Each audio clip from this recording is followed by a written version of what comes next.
Quero falar com você aqui cara a cara, quero te fazer uma pergunta bem sincera. Depois dessa aula, tenho certeza que você vai ficar refletindo sobre o que foi falado nessa aula. Você está servindo a si próprio ou você está servindo a Deus? Você acha que está servindo a Deus, mas está servindo só a si próprio? A você mesmo? Ou você está realmente servindo a Deus? Vamos entender essa pergunta, responder essa pergunta através de uma história. Claro, quem não gosta de histórias? Você conhece os cosacos? Já ouviu falar sobre os cosacos? Vamos falar um pouquinho sobre os cosacos, sobre o cavalo dos cosacos e a grande lição que a gente pode aprender dessa história. E realmente, como você deve servir a Deus de verdade? Você está servindo a Deus ou não? Mas antes disso, seja muito bem-vindo ao canal Rabino Yosef Beltner. Mais uma aula de Kabbalah para leigos. Kabbalah para leigos e apressados. E apressados. Aqui no canal Rabino Yosef Beltner tem aulas todos os dias de Kabbalah para quem é leigo. Quer dizer leigo, não estou te falando mal de você, sim. Leigo significa aquelas pessoas que são iniciantes, pessoas que estão começando a estudar um pouco mais de Kabbalah, ou pessoas curiosas, querem saber o que é isso. Fica tranquilo, você vai entender todas as aulas aqui de Kabbalah, que eu passo tudo de maneira simples, fácil, com muitos exemplos, histórias, que nem essa aula aqui de hoje, piadas, etc. Metáforas, para você poder entender os assuntos da Kabbalah profundos e aplicar na sua vida e transformar a sua vida. E se você é apressado também, como eu falei, leigos e apressados, então fica tranquilo, aqui também é para você. São aulas de modo geral curtas, entre shorts de 1 a 2 minutos de modo geral e aulas de entre 10 a 15 minutos, não passa muito disso de modo geral. Fora isso, terça-feira às 8h30 da noite tem uma aula ao vivo, um pouco mais comprida, mais detalhada, que a gente vai juntos, bate-papo, etc.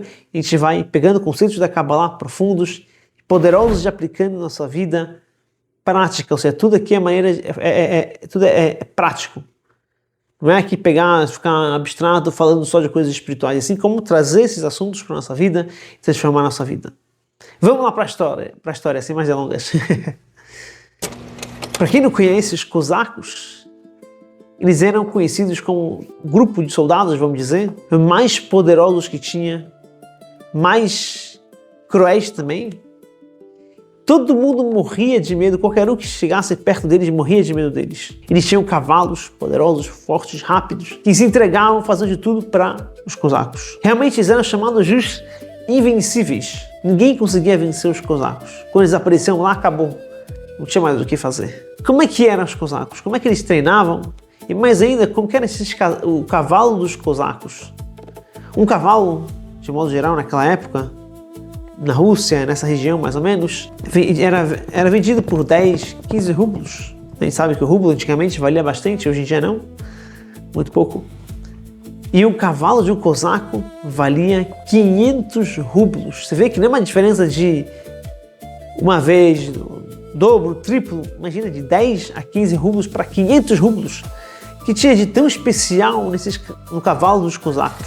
Então, essa história aqui, que contou isso, detalhou bem isso, foi o grande rabino Rabbi Mendel Futerfas, grande Hassid, discípulo do Rebbe de Lubavitch, que ele, não vem aqui ao caso com os motivos, mas ele estava preso, ele foi exilado para a Sibéria, já que ele estava indo contra a revolução naquela época, comunista, etc. E lá ele teve contato, no mesmo barraco que ele ficava, dormia do lado dele um ex-cosaco.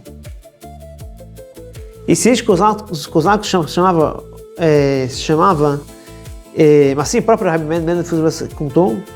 Esse ex-cosaco, ele contou para ele como é que era tudo. Contou várias histórias de cosacos e guerras e lutas que eles fizeram, eles venceram. Ele contou como é que era o treinamento, como é que eles treinavam os cavalos cosacos. E aqui tem uma grande lição para a nossa vida. O nome dele era Obahov. Ele fala o seguinte, como é que eles treinavam? Todo cosaco, criança desde pequeno, com 12 anos, davam para ele de presente um cavalo. E esse cavalo tinha que estar junto com ele toda hora. Se ele ia para a escola, ele levava o cavalo junto. Ele ia ir passear, ele levava o cavalo junto. Ia dormir, estava o cavalo junto lá no quarto, tudo. 24 horas estava com o cavalo. Então, o cavaleiro, o cavalo, né, os cosacos, eles se conectava de uma maneira assim inexplicável. E realmente o cavalo podia entregar sua vida para salvar o cosaco. Agora tinha um grande teste, faziam vários exercícios e testes para realmente ver se esse cavalo que está aqui, ele é um cavalo que vai ter o mérito de ser chamado de cavalo dos cosacos ou não, vai ser um cavalo simples. Faziam vários tipos de... tinha que andar muito e tinha que pular por vários obstáculos. Tinha um treinamento assim absurdo que faziam com esse cavalo. Mas depois tinha a prova final, que essa prova decidia realmente quem eram os poucos cavalos que vão poder ser o cavalo dos cosacos, que vai ser cravado neles com metal quente, o nome dele, o número deles era chamado de Yarlik, e ele ia virar um cavalo de cosaco, que ia passar de 10 a 15 rublos para 500 rublos. O que era essa prova final? Depois que o cavalo passava por vários e vários testes e várias coisas dificílimas, os cavalos que sobravam iam para a prova final. Que era a prova final? Tinha um rio chamado Dnieper. Esse rio era um rio muito fundo. Os cavalos tinham que atravessar esse rio, um rio comprido, fundo, e eles tinham que mergulhar, atravessar. E os cavalos que conseguiam isso depois de fazer vários treinamentos que já estavam cansados, acabados, eles tinham que ainda passar todo o rio. Muitos cavalos não aguentavam aí, morriam lá mesmo no rio. Os cavalos que conseguiam passar e chegar para o outro lado do rio, eles ainda não eram cavalos dos cosacos. Não. Somente os cavalos que conseguiram passar todas as provas, conseguiram chegar do outro lado do rio. Somente os cavalos, que depois que eles chegaram do outro lado do rio, eles olhavam para trás, eles viam que tinha outros cavalos que estavam se afogando. E eles voltavam todo o caminho que eles fizeram, uma boa parte do caminho, e puxavam com os dentes os outros cavalos que estavam quase afogando e traziam eles para a borda, para a beira do rio. Esses cavalos que trouxeram os outros que estavam afogando, depois de todo o trabalho cansativo que eles tinham feito, etc., eles eram escolhidos para ser os cavalos dos cosacos. Somente aqueles que, primeiro, fizeram auto-sacrifício, quer dizer, se entregaram, fizeram coisas assim fora do comum, passaram todos os testes. Mas tinha muitos que passaram dos testes e pronto, chegaram do outro lado do rio, pronto, eu já fiz minha parte, estou seguro, agora acabou, vou ficar aqui. Esses não eram os cavalos que iam virar dos cosacos, não, somente os cavalos que se voltavam e começavam a tirar os outros cavalos que estavam se afogando. Salvar os outros, os cavalos que pensavam nos outros, mesmo quando eles estavam já acabados e tinham feito todas as provas e tinham feito tudo. Daqui esse Hassido, quando ele escutou essa história, o Rabbi Mendel ele falou: a gente pode estar servindo a Deus, achando que a gente está servindo a Deus, rezando muito, estudando muito e deixando muitos prazeres mundanos de lado e tentando ter autocontrole. E pode até ter conseguido ter uma pessoa com autocontrole, ser uma pessoa que estuda, ser uma pessoa que faz muitas boas ações, mas isso ainda não é uma prova que você está servindo a Deus. Você pode estar servindo a si próprio. Você quer ser você, vai ser uma pessoa inteligente, você vai ser uma pessoa elevada, você vai ser uma pessoa que vai sentir o prazer espiritual, o prazer divino, o prazer de santidade. Não necessariamente você está realmente servindo a Deus. Quando você prova que você está servindo a Deus, você não esquece dos outros. E mesmo quando você já fez muita coisa, já entregou sua vida para Deus, deixou seus prazeres de lado, deixou tudo de lado para fazer o que Deus quer, para se melhorar, se consertar, se corrigir, se conectar mais com Deus. E você não esquece dos outros, você puxa os outros junto com você. Não fala, opa, como a gente fala, eu me salvei, os outros estão lá na escuridão, outros estão longe de Deus, cada um se vira. Eu fiz a minha parte, eu estou aqui, eu estou próximo de Deus, eu estou estudando, eu estou isso, eu estou outro. Você está somente fazendo isso, esqueceu dos outros, você não está servindo a Deus, você está somente servindo a si próprio. Você se intitulou, você é um novo Deus. Isso é idolatria. Você pensa só em si, só no sua elevação. Você não está servindo a Deus, você está servindo a si próprio. Isso é idolatria, isso é proibido.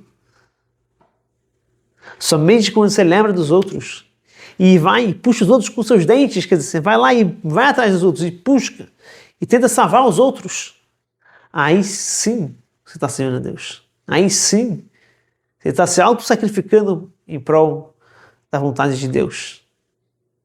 A gente vê isso de vários dos patriarcas, a gente vê isso de vários grandes tzadikim que existiram. Noé foi salvo do dilúvio. Noé era uma pessoa santa, uma pessoa temente a Deus, mas ele salvou só a família dele. E ele não foi atrás dos outros. Por isso Noé é trazido assim no comentário do Rashi, para muitos sábios, muitos grandes sábios do povo judeu, Noé não era considerado um grande sábio, um grande justo. Ele era uma pessoa muito temente a Deus, com certeza. Deus falou isso. Deus fala que ele é uma pessoa temente a Deus. Mas ele não é visto como o exemplo, por quê? Porque ele pensou só em si. Ele não foi atrás dos outros. Abraão, sim, é considerado o grande patriarca, o grande exemplo do povo judeu, exemplo de toda a humanidade. Porque Abraão, ele podia ficar estudando, se elevando, podia estar estudando na academia de Shem e Ever, de Sem, que tinha naquela época, de grandes tzadikim que existiam naquela época. Tinha outros tzadikim fora Abraão. Mas Deus, ele fez o povo judeu começar a justiça de Abraão, porque Abraão não pensava só nele. Abraão não servia só à vontade dele. Em vez de ter a vontade de coisas mundanas, eu tenho vontades espirituais divinas. Não. Abraão ia atrás de cada um. Ele tinha uma tenda que tinha 4 portas para todo mundo vir logo para a tenda dele. Ele poder ver, ele ficava esperando aparecer as visitas, para receber visitas, dar para eles tudo de bom materialmente, para depois poder conseguir convencer eles de servir a Deus de verdade. Esse é um exemplo. Isso é servir a Deus de verdade. Agora me responda. Seja, ou melhor, não para mim, responda para si próprio. Você está servindo a Deus de verdade? Ou você está servindo a si próprio? Fica a reflexão aqui. Se gostou dessa aula, dá um like, se inscreva, compartilhe essa aula para mais pessoas.